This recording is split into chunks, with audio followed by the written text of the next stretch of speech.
सम्भाषणसन्देशसंस्कृतमासपत्रिकायां प्रकाशितानां बालकथानां ध्वनिप्रसारणम् इदं बालमोदिनी इति। कश्चन पिता पुत्रस्य अध्ययनाय उत्तमां व्यवस्थां कृतवान्। पुत्रः अपि उत्तमम् अध्ययनं कृत्वा उत्तमे उद्योगे नियुक्तिं प्राप्तवान्।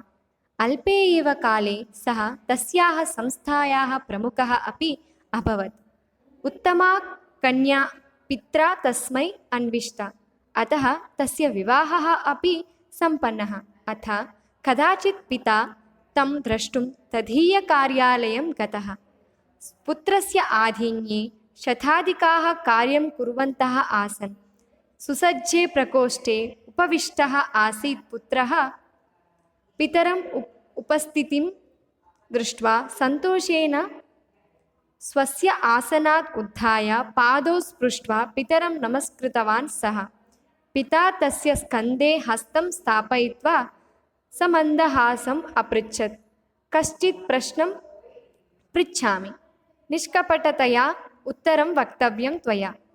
एतस्मिन् प्रपञ्चे शक्तिशाली जनः कः? तथा पुत्रः अवदत्, तादृशः जनः मत्तः ऋते कः अन्यः स्यात् इति। एतत् उत्तरं श्रुतवतः पितुः मुखं म्लानं जातं। मत्कारणतः एव पुत्रेण उन्नतिः प्राप्ता इत्यतः सः माम् एव शक्तिशालिनं वदेत् इति चिन्तितवान् आसीत् पिता। किन्तु पुत्रः तु स्वयम् एव शक्तिशालिनं यत् अवदत् तस्य श्रवणात् पिता विषादं प्राप्नोत्। अचिरादेव पुत्रम् अपृच्छ्य पिता ततः निर्गतवान्। पुत्रः तम् अनुसृत्य मुख्यद्वारपर्यन्तम् आगतवान्। ततः अग्रे गमनात् पूर्वं पित्रा उक्तं, वत्स, किमर्थम् आत्मानं शक्तिशालिनम् उक्तवान् भवान्? किम् एतावता एव गर्वः प्राप्तः भवता इति। तथा पुत्रः अवदत्, पितः, प्रश्नकरणसमये भवतः हस्तः मम स्कन्धे आसीत्।